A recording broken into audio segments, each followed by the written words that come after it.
तो टॉपिक है expression of intensity of electric field due to charged spherical shell from Gauss's theorem. तो एक हमारे पास स्फेरिकल सेल है और सेल समझते होंगे जैसे आपका फुटबॉल होता है, तो बाहर एक लेयर होती है, अंदर से वो खोखला होता है, हॉलो होता है। ऐसे ऑब्जेक्ट को हम क्या बोलते हैं? स्फेरिकल सेल कहते हैं। जैसे आप टेनिस की बॉल से क्रिकेट खेलते हैं, उसमें देखते होंगे अंदर से हॉलो होता है, तो वो खोखला जो गोल गोल भाग होता है उसको हम क्या बोलते हैं? स्फेरिकल सेल बोलते हैं। तो हमारे पास स्फेरिकल सेल है, तो अलग अलग कंडीशन में हमको इलेक्ट्रिक फील्ड फाइंड करना है। और आप जानते हैं जहाँ पर चार्ज होगा उसके अराउंड इलेक्ट्रिक फील्ड भी होता है। तो हमारे पास स्फेरिकल सेल है, वो चार्ज्ड है, तो उसके अराउंड किस किस पोजीशन में कितना कितना इलेक्ट्रिक फील्ड होगा ये हमको फाइंड करना है। तो यहाँ पर देखिए, when point is outside the spherical cell, एक कंडीशन ये है कि जब पॉइंट स्फेरिकल सेल से बाहर हो। When point is on the surface of spherical shell, फिर कोई पॉइंट जो है स्फेरिकल सेल के बिल्कुल सरफेस पर हो।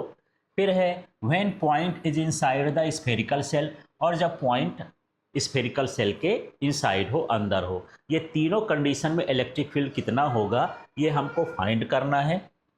तो देखिए, इसके लिए हमको क्या करना है? सबसे पहले हमको फिगर ड्रॉ करना है।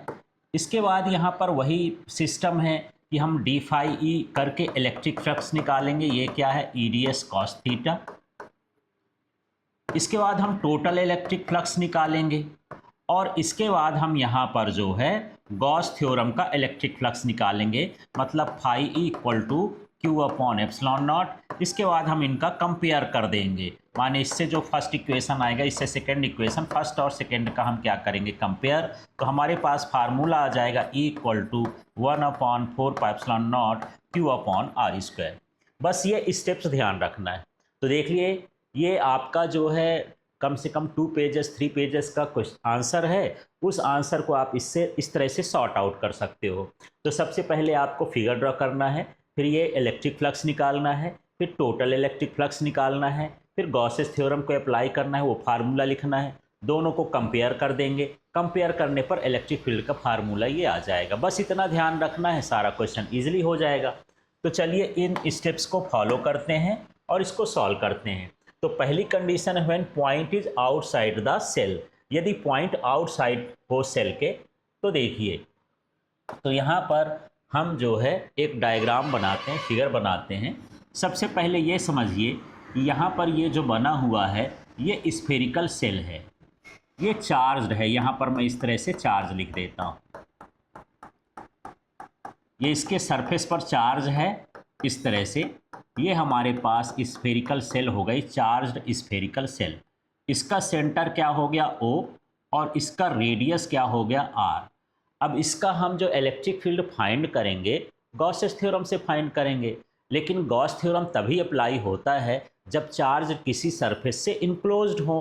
तो स्फेरिकल सरफेस को इनक्लोज करने के लिए उससे बड़ा स्फेयर हम ले लेते हैं, क्योंकि बाहर है। यहाँ से कोई पॉइंट हम ले लिए हैं जो आउटसाइड है, ये पॉइंट P है, और इसका रेडियस मान लेते हैं R है। तो इसी रेडियस को ले करके और O को सेंटर ले करके एक और स्फीयर हम ड्रॉ करते हैं। ये जो बन गया ये है स्फेरिकल गॉसियन सरफेस। ये गॉसियन सरफेस हो गई, इसको स्फेरिकल गॉसियन सरफेस बोलते हैं। जो इलेक्ट्रिक फील्ड होगा हमेशा चार्ज से आउटसाइड रहता है, तो ये रेडियली आउटवर्ड रहेगा, ये ई हो गया। इसमें हम थोड़ा सा सरफेस का एलिमेंट लिए हैं, इसका जो वेक्टर होगा ये डी एस वेक्टर हो जाएगा। इस तरह से हम यहाँ पर डायग्राम बनाएंगे। डायग्राम तो बन गया है, इसकी वर्डिंग करना है, तो वर्डिंग भी आपको लर्न नहीं करना है, जो डायग्राम में दिख रहा है उसी को वर्ड्स में लिख देना है। देखिए, suppose centre of charge spherical shell is O and its radius is R। तो देखिए यहाँ पर आपको दिख रहा है कि ये स्फेरिकल सेल है, इसका सेंटर O है और इसका रेडियस R है, इसी की वर्डिंग कर देना है।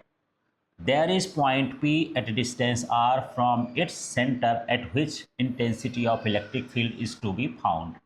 अब इसके सेंटर से r डिस्टेंस पर एक पॉइंट P है जो इस स्फेरिकल सेल के आउटसाइड है। यहाँ पर हमको इलेक्ट्रिक फील्ड फाइंड करना है। Its direction will be radially outwards, और जो इसका इलेक्ट्रिक फील्ड का डायरेक्शन है वो रेडियली आउटवर्ड्स है, माने एक अलोंग द रेडियस है, और इसको हम ई से डिनोट कर दिए हैं। फिर taking r as radius and O as centre we construct a spherical Gaussian surface. अब देखिए, इसको रेडियस ले लेते हैं, ये स्मॉल आर को, इसको सेंटर ले लेते हैं, और हम क्या कंस्ट्रक्ट करते हैं, स्फेरिकल गॉसियन सरफेस कंस्ट्रक्ट करते हैं। बस इतना सा आपको वर्डिंग करना है। इसके बाद हम वही फॉलो करेंगे कि जब फिगर बना लिए हैं तब हमको इलेक्ट्रिक फ्लक्स निकालना है। तो यहाँ पर देखेंगे जो इलेक्ट्रिक फ्लक्स होता है d phi equal to E D s cos theta होता है। इसी फार्मूले को अप्लाई करते हैं। तो देखिए, इलेक्ट्रिक फ्लक्स का फार्मूला है electric flux passing through a small surface, ये हो गया d phi E equal to E D s cos theta होता है। लेकिन आप यहाँ पर देख रहे हैं कि थीटा नहीं लिखा है, 0 डिग्री लिखा है। क्या रीज़न है? आप देख रहे होंगे इस डायग्राम में ये जो डी एस है इसी डायरेक्शन में है, ई भी इसी डायरेक्शन में है, माने एरिया वेक्टर और ई दोनों सेम डायरेक्शन में है। जब सेम डायरेक्शन में हो या एक दूसरे पर लाई करते हो या कंसाइड करते हो तो उनका एंगल क्या होता है, 0, इसलिए cos 0 लिखेंगे। नीचे देख रहे हैं cos 0 ही गायब हो गया, cos 0 है ही नहीं, तो cos 0 की वैल्यू कितनी होती है, 1 होती है, इसलिए यहाँ पर ये D phi equal to E D S आ गया। इस तरह से इलेक्ट्रिक फ्लक्स आ गया। इलेक्ट्रिक फ्लक्स के बाद आप इसका जो है टोटल इलेक्ट्रिक फ्लक्स निकालेंगे। तो टोटल इलेक्ट्रिक फ्लक्स निकालने के लिए इसका इंटीग्रेशन करते हैं। जैसे देखिए, electric flux passing through the entire surface, तो यहाँ पर डी फाई ई का यदि आप इंटीग्रेशन करेंगे तो ये फाई ई हो जाएगा, मतलब ये डी हट गया। इसमें देखिए ई को मैंने इसी तरह से कॉपी कर लिया है, ये जो डी एस है इसको भी लिख दिया है। इसके बीच में इसका इंटीग्रेशन का साइन है, ये इसको बोलते हैं इंटीग्रेशन ऑफ क्लोज्ड सरफेस। ये सर्कल बना है ना, तो उसका क्लोज्ड सरफेस का इंटीग्रेशन है इस तरह से। तो ये फाई ई नीचे हो गया, ई हो गया। अब यह जो इंटीग्रेशन डी एस है ये 4 पाई आर स्क्वायर हो गया सरफेस एरिया ऑफ स्फीयर। आप जानते हैं हम जो डी एस लिए थे सरफेस का छोटा सा स्मॉल एलिमेंट था, एरिया था, टुकड़ा था। यदि हम उसको पूरे को जोड़ते जाएं तो हमको एक स्फीयर ही मिलेगा। तो स्फीयर का जो सरफेस एरिया होता है वो होता है 4 पाई आर स्क्वायर। इसलिए यहाँ पर जो इंटीग्रेशन डी एस है उसकी वैल्यू कितनी हो गई, 4 पाई आर स्क्वायर हो गई। तो इस तरह से हम यहाँ पर इसको हटा करके 4 पाई आर स्क्वायर लिख देंगे, चाहे तो यहाँ पर आप इनटू का साइन लगा दीजिएगा। अब यहाँ पर हम गॉसेस थ्योरम लगाएंगे। तो बाय गॉसेस थ्योरम फार्मूला होता है phi E equal to q upon epsilon naught. तो अब यहाँ पर जो मुझे मिला ये मान लेते हैं हमारे पास फर्स्ट इक्वेशन हो गया, ये सेकेंड इक्वेशन हो गया। अब ये फर्स्ट इक्वेशन और सेकेंड इक्वेशन को कंपेयर करेंगे। कंपेयर कैसे करेंगे, यहाँ पर देखिए सेकेंड में भी फाई ई है, यहाँ भी फाई ई है, दोनों एक जैसे हैं, ये बराबर हैं, तो ये दोनों भी कैसे हो जाएंगे, इक्वल हो जाएंगे। मतलब हम इसको लिखेंगे और इक्वल इसको लिख देंगे। तो चलिए देखते हैं कैसे लिखे हैं। तो देख लीजिए, यहाँ पर हम फर्स्ट इक्वेशन से ये लिख लिए हैं और सेकंड इक्वेशन से ये लिख लिए हैं। अब इनका यदि मैं ट्रांसपोज कर दूं, 4 पाई आर स्क्वायर को इसके अपॉन में कर दिया, 4 पाई आर स्क्वायर, थोड़ा स्टैंडर्ड फॉर्म में लिख दिए हैं। क्यू अपॉन एप्सिलॉन नॉट तो था, ये क्यू भी है, एप्सिलॉन नॉट है, यहाँ से 4 पाई आ गया, यहाँ से आर स्क्वायर आ गया, तो equal to 1 upon 4 pi epsilon naught q upon are square हो गया। इस तरह से यहाँ पर इलेक्ट्रिक फील्ड का ये फार्मूला है स्फेरिकल सरफेस के कारण जो चार्ज है। तो यहाँ से कह सकते हैं it is clear that the spherical shell behaves as if the entire charge is contained at its centre. तो यहाँ पर देखिए स्फेरिकल सेल ऐसा बिहेव करता है कि पूरा चार्ज उसके सेंटर पर हो, ऐसा, क्योंकि ये पॉइंट चार्ज का फार्मूला आ गया। Electric field due two point charge भी यही होता है। अब देखिए दूसरी कंडीशन है when point P is on the surface of the spherical cell. अब यदि ये हम बात कर रहे थे कि ये स्फेरिकल सेल है, इसका जो रेडियस है ये आर है, अब कोई पॉइंट भी यहाँ पर आ जाए, इसके सरफेस पर ही आ जाए, तो ये इसी के इक्वल हो गया, माने कैपिटल आर और स्मॉल आर इक्वल हो गया। तो जो हमारा ये फार्मूला आया है, इसी फार्मूले को यहाँ लिख देंगे, E equal to 1/4πε0 Q upon are square है, तो यहाँ पर कैपिटल आर स्क्वायर लिख दिए हैं। अब अगली कंडीशन में चलते हैं, when point lies inside the shell. तो चलिए इसको ऐसे ही कर देते हैं अभी। तो देखिए यहाँ पर जब अंदर हो जाए पॉइंट कहाँ हो जाए, अंदर, मान लीजिए स्फेरिकल सेल है, ये यहाँ पर इस कैपिटल आर है, अब पॉइंट यहाँ आ जाए, सेल के अंदर आ जाए, तब इलेक्ट्रिक फील्ड क्या होगा।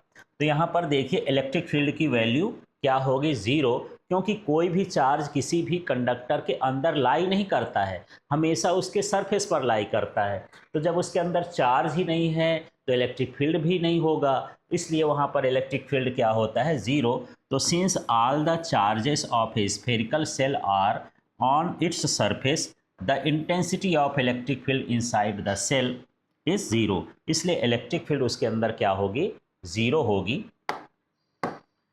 अब थोड़ा सा इसके ग्राफ को देख लेते हैं और इस ग्राफ को भी समझते हैं, ये ग्राफ क्या कहता है। Change in intensity with distance in spherical shell. तो स्फेरिकल सेल में इंटेंसिटी किस हिसाब से चेंज होती है, तो ये जो ऊपर की ओर है ये है इलेक्ट्रिक फील्ड इंटेंसिटी, और ये न्यूटन पर कूलाम में है, इसका यूनिट होता है, और ये है डिस्टेंस, और ये क्या है, मीटर है। यहाँ तक है, ये जो डिस्टेंस है ये इसका रेडियस है, यहाँ से यहाँ तक स्फेरिकल सेल का रेडियस है। तो जो इलेक्ट्रिक फील्ड की वैल्यू होती है वो क्या होती है, यहाँ पर इलेक्ट्रिक फील्ड 0 होता है, क्योंकि यहाँ पर रेडियस के अंदर कोई पॉइंट करेगा तो 0 रहेगा। जैसे इसके सरफेस पर पहुँचता है, माने R equal to capital R होता है, वैसे ही वहाँ पर इलेक्ट्रिक फील्ड मैक्सिमम होता है। जब सरफेस से हम दूर जाते हैं तो इलेक्ट्रिक फील्ड डिक्रीज होने लगता है, किस हिसाब से डिक्रीज होने लगता है, 1/r²। अभी फार्मूला निकाले थे, इक्वल टू 1/4πε0 Q/r²। तो आप जानते हैं ये चीज़ें कॉमन है, तो 1/r² के ये प्रोपोर्शनल हो गया।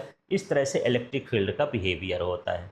तो इसे आप अच्छे से नोट कर लेंगे और एक बार इसको ट्राई करेंगे तो आपसे अच्छे से बन जाएगा।